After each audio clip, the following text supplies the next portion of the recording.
오늘 우리에게 주시는 하나님의 말씀은 하박국 3장 16절에서 19절까지의 말씀입니다. 하박국 3장 16절에서 19절까지의 말씀을 저와 여러분이 한 절씩 교독하겠습니다. 내가 들었으므로 내 창자가 흔들렸고 그 목소리로 말미암아 내 입술이 떨렸도다. 무리가 우리를 치러 올라오는 환난 날을 내가 기다림으로 썩이는 것이 내 뼈에 들어왔으며 내 몸은 내 처소에서 떨리는 도다.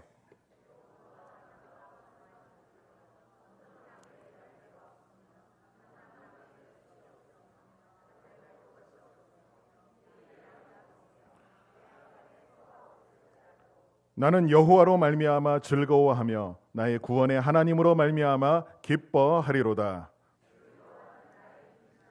나의 발을 사슴과 같게 하사 나를 나의 높은 곳으로 다니게 하시리로다.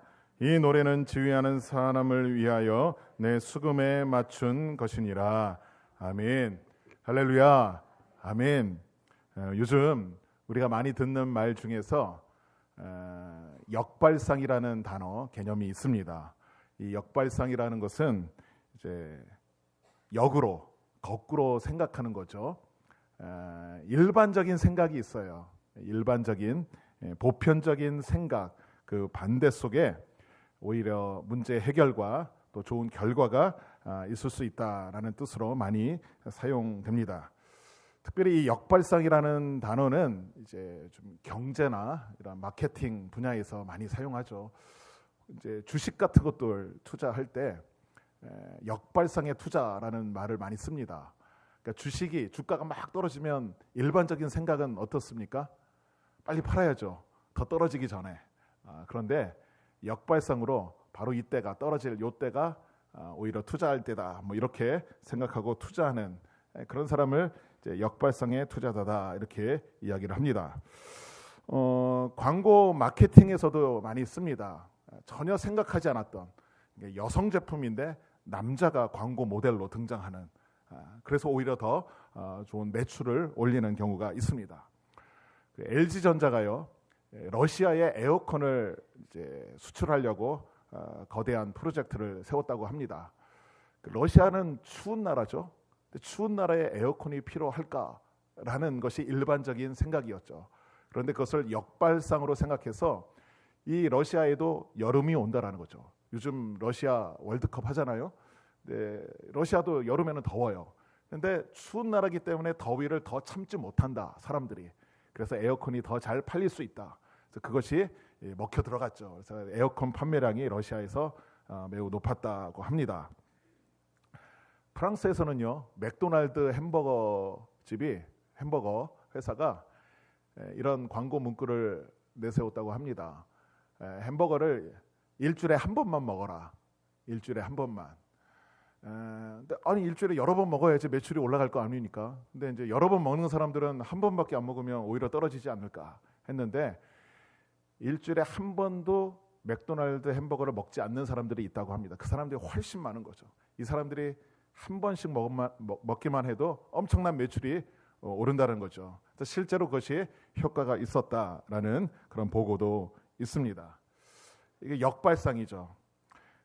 지금 태풍이 불어오고 있는데 태풍이 불면 이제 여러 농작물 재배에 많은 신경을 씁니다.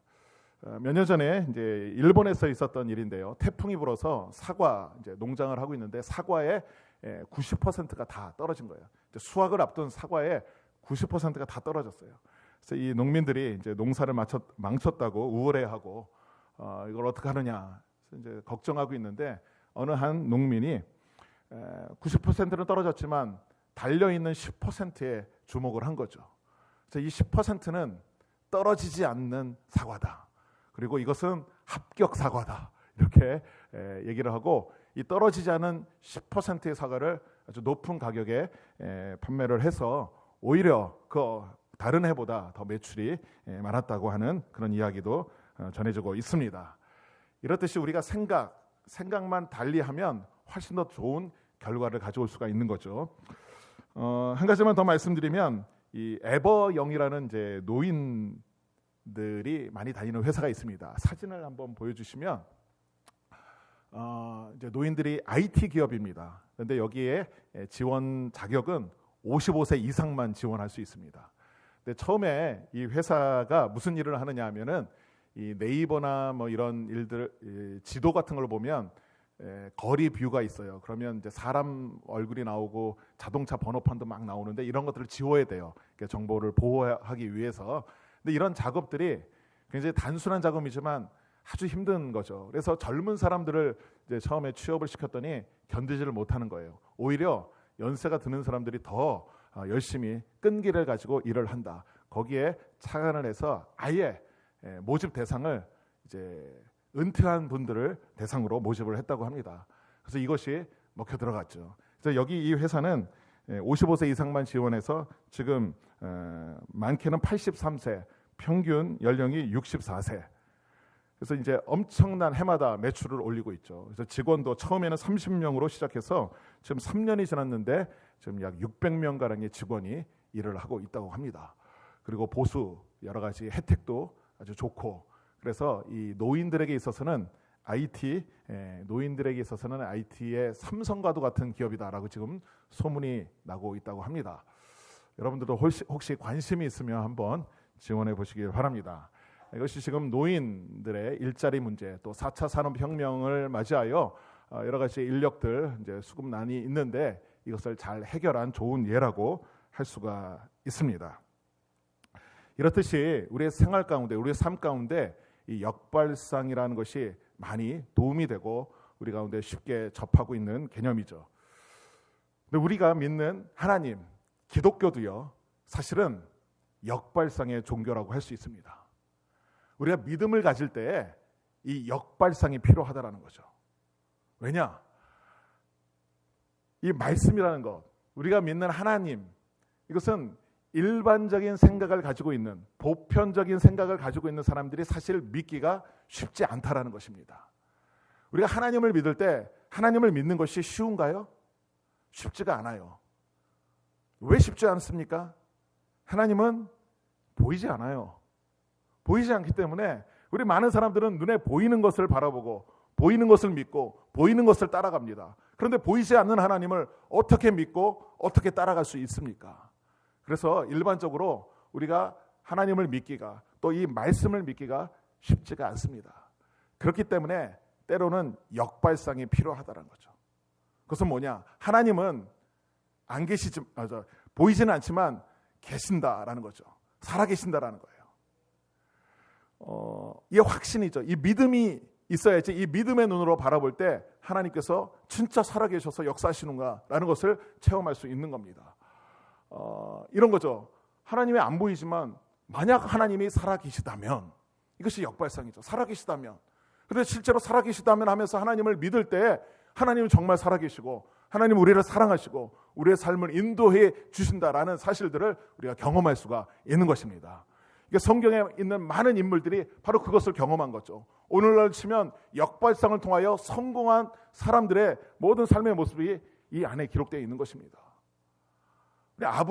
아브라함이 갈대아 우르에서 잘 살고 있는데 거기서 하나님께서 나타나셔서 말씀하십니다. 너는 너의 본토 친척 아비 집을 떠나 내가 지시할 땅으로 가라. 그런데 그 땅이 어느 땅인지 갈 바를 알지 못했어요. 근데 우리 같으면 갈 수 있을까요? 어디로 가라라고 했을 때 거기가 어딘데 잘 모르면 안 가요. 그러나 아브라함은 믿고 따라간 거예요. 근데 믿고 따라갔을 때 그 안에 하나님의 놀라운 은혜와 축복이 임했던 것입니다. 노아에게 갑자기 하나님께서 말씀하셔서 방주, 큰 배를 지으라라고 말씀하셨어요. 많은 사람들이 무슨 소리냐, 저 사람 미쳤다. 그런데 그런 소리 듣는 것보다 하나님 말씀을 믿고 따랐어요. 그래서 그 방주를 지었을 때 그 방주 속에 자신의 가족을 구원했잖아요. 온 인류를 구원하려고 했지만 구원하지는 못했죠. 그러나 하나님의 역사하심, 하나님의 살아계심을 경험한 거예요. 성경은요, 다 그런 사람들의 예예요. 다니엘, 바벨론 포로로 끌려가서 그 안에서도 하나님 말씀을 지켰을 때 하나님께서 그의 삶을 인도해 주셨습니다. 그리고 이 성경뿐만 아니라 기독교 역사 2000년 동안 많은 사람들이 도무지 믿을 수 없는 상황 속에서 끝까지 믿었던 거죠. 하나님은 살아계시고 하나님은 나를 사랑하시고 나의 삶을 인도하신다라는 사실을 믿고 나아갈 때 그 살아계셔서 역사하시는 하나님의 놀라운 손길을 경험하고 승리하며 살아갈 수가 있었습니다. 바로 그게 역발상이죠. 아까도 제가 말씀드린 주식 투자, 역발상의 투자라고 하지만 지금 주가가 막 떨어지고 있지만 그걸 투자하는 사람은 뭔가 확신이 있기 때문에 투자하는 거잖아요. 뭔가 근거가 있기 때문에 투자하는 거잖아요. 물론 그거는 모험이에요. 제가 여러분에게 주식 투자하라는 얘기는 아닙니다. 예를 들어서 말씀한 거죠. 뭔가 확실하기 때문에 투자하는 거잖아요. 러시아에 에어컨을 판다. 뭔가 확실하기 때문에 파는 거예요. 그 계획을 세워서 실행하는 거잖아요. 아프리카에 신발을 판매하는데 아프리카에 신발 신는 사람이 하나도 없는 거예요. 도저히 여기는 우리가 팔 수 없다, 신발을. 그런데 어느 한 사람은 할 수 있다. 왜? 다 신발을 신게 하면 된다. 무한한 시장 가능성이 있다. 그래서 나이키에서 그렇게 전략을 세웠다고 하죠. 신발 안 신고 다니는 사람들 다 신발 신도록 만들어 버린 거예요. 그것이 보이지 않는, 보지 못하는 것을 바라볼 수 있는 그 눈이라는 거죠. 오늘 우리의 믿음의 눈도 마찬가지예요. 하나님, 우리 눈에 안 보이지만 하나님이 여전히 살아계셔요. 그래서 우리가 그 살아계신 하나님을 믿을 때 하나님 우리의 삶 속에 함께 하신다는 거예요. 그래서 성경에 나와 있는 많은 가르침들이 사실은 우리가 이해할 수 없는 가르침들이에요. 산상수훈을 보세요. 예수님이 말씀하신 심령이 가난한 자는 복이 있나니 천국이 저희 것이며. 어떻게 가난한 사람이 복이 있어요? 어떻게 애통하는 자가 복이 있어요?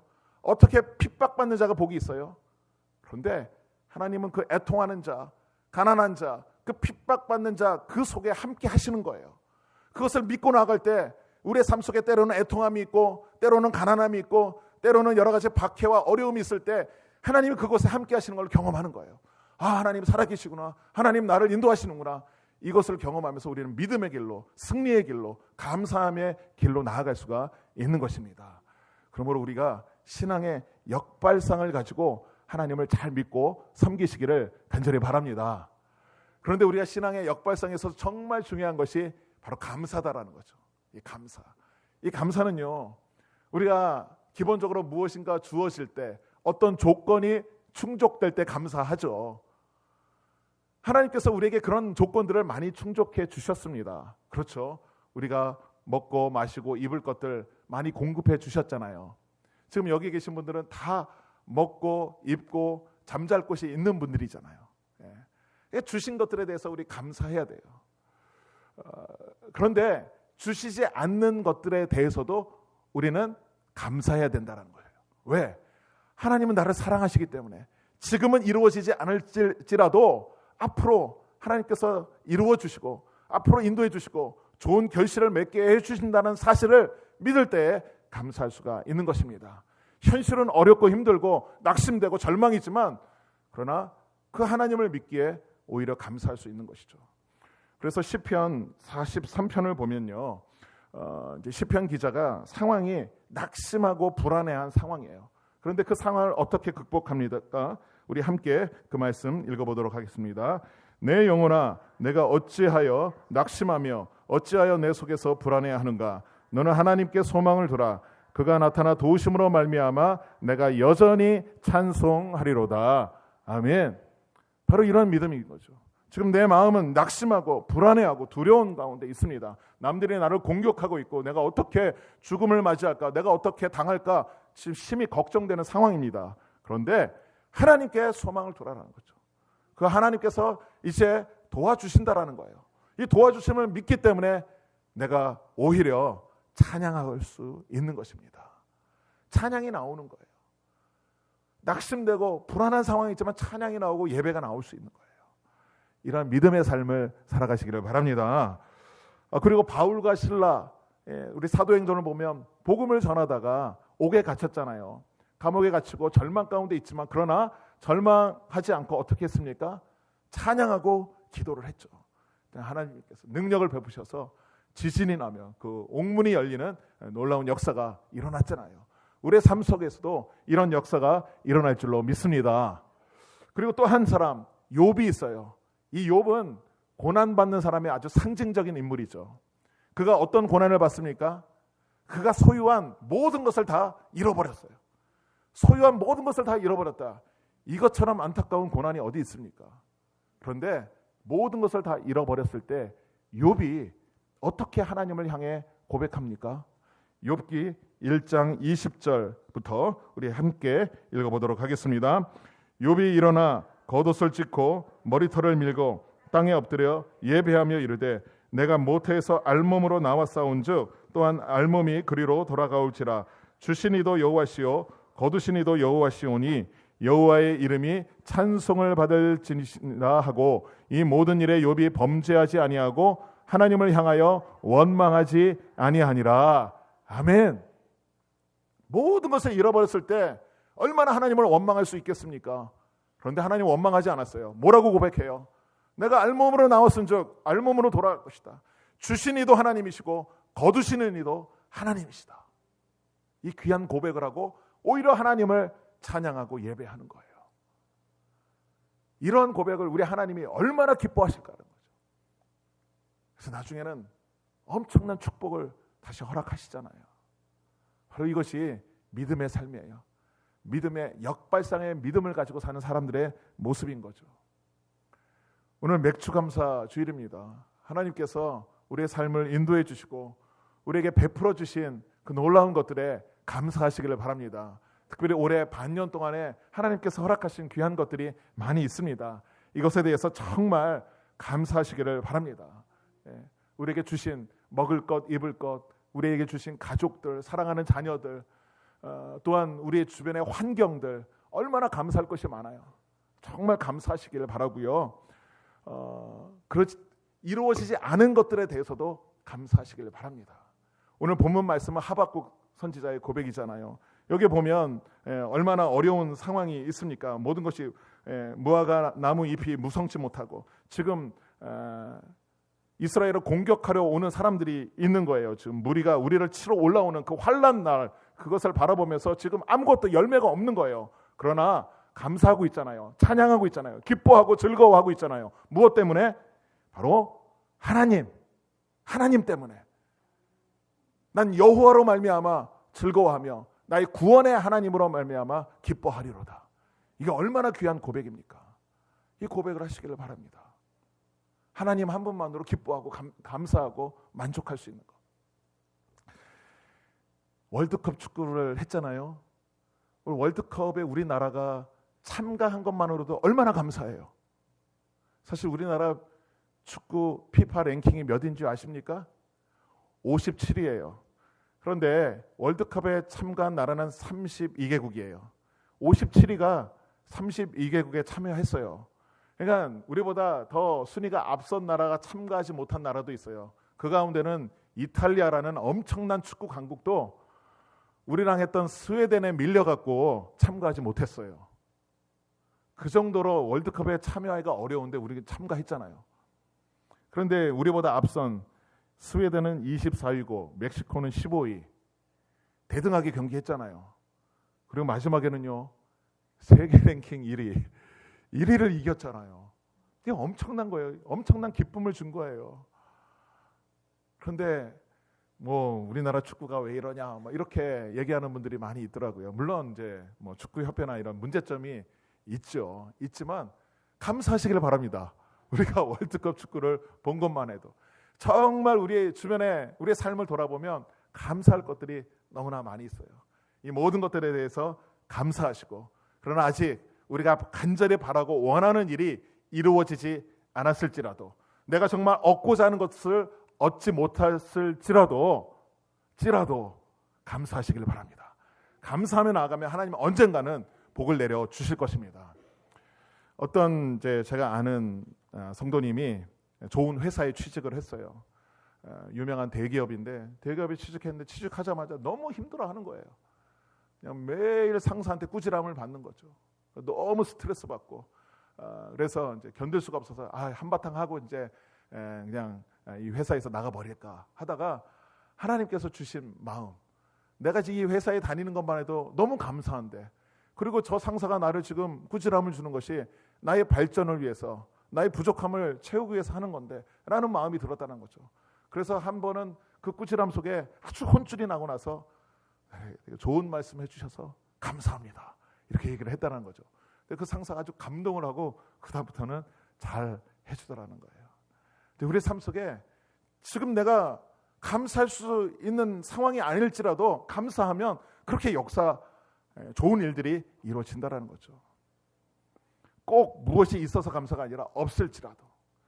바로 이런 욥의 감사, 하박국의 이런 감사와 비슷한, 오히려 이것보다 더 위대한 감사가 우리 한 70년 전에 우리나라에 있었죠. 바로 손양원 목사님.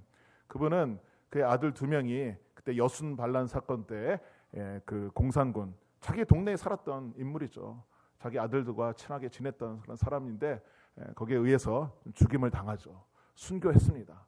그 장례식 날 얼마나 아프고 얼마나 슬프고 애통하고 원통하겠습니까? 그 상황 속에 하나님 앞에 감사 기도를 했습니다. 손양원 목사님의 9가지 감사, 그 장례식 때 바로 나 같은 죄인의 혈통에서 순교의 자식이 나게 하셨으니 하나님 감사합니다. 3남 3녀 중에서도 가장 아름다운 2 아들을 주께서 바치게 하시니 감사를 드립니다. 한 아들 순교도 귀하거든 하물며 2 아들이 함께 순교했으니 감사합니다. 미국에 가려고 준비하던 2 아들, 미국보다 더 좋은 천국에 가게 하시니 감사합니다. 그리고 내 아들을 죽인 원수를 회개시켜 아들을 삼고자 하는 사랑의 마음, 용서의 마음도 주시니 하나님 감사합니다. 그리고 아들의 순교의 열매로 무수한 천국의 아들들이 생길 것을 생각하니 감사합니다. 이 같은 역경 속에서도 하나님의 사랑을 깨닫고 그 믿음과 사랑을 찾는 기쁜 마음, 이 여유 있는 믿음을 주시니 하나님 감사합니다. 이런 귀한 고백을 드렸던 것이죠. 이 귀한 감사 기도를 우리 하나님이 귀하게 여기시고 엄청난 축복으로 함께 하시고 그의 후손들 그리고 그의 순교, 이런 감사를 통하여 많은 사람들이 감동받고 하나님께 돌아오는 놀라운 역사들이 있게 된 것입니다. 그러므로 오늘 우리 맥주 감사 주일을 맞이하여 우리 모두가 다 하나님께 진정한 감사를 드리는 감사하는 사람들이 되시기를 바랍니다. 우리 믿음의 역발상, 신앙의 역발상, 감사의 역발상을 통하여 지금은 감사할 수 있는 상황이 아닐지라도 그러나 감사하면서 나아갈 때 우리 살아계신 하나님, 나를 사랑하시는 하나님, 나에게 복 주시기를 원하시는 하나님께서 우리의 삶을 더 엄청난 복으로, 엄청난 승리의 그 능력으로 이끌어 주실 것입니다. 이것들을 날마다 경험하면서 승리하며 형통하며 살아가시기를 주님의 이름으로 축원합니다. 기도하겠습니다. 우리 주신 말씀 기억하면서 하나님, 우리가 항상 무슨 일에, 모든 일에 감사할 수 있는 감사하는 자들 되게 하여 주시옵소서. 때로는 어렵고 힘든 일이 있을지라도 우리가 생각을 달리하여 역발상으로 나를 사랑하시는 하나님이 함께 하시기 때문에 결국에는 나에게 큰 은혜와 축복으로, 큰 사랑으로 이끌어 주실 거라는 이 믿음을 가지고 우리 원망하지 않고 불평하지 않고 낙심하지 않고 우리가 절망하지 않고 항상 하나님을 바라보면서 믿음 안에서 승리하며 살아가게 하여 주시옵소서. 감사하며 살게 해주시고 날마다 찬양하며 살게 해주시고 날마다 하나님을 경외하며 예배하며 사는 우리 모두가 되게 하여 주시옵소서. 우리 함께 주여 한번 크게 외치고 함께 자신의 목소리로 결단하며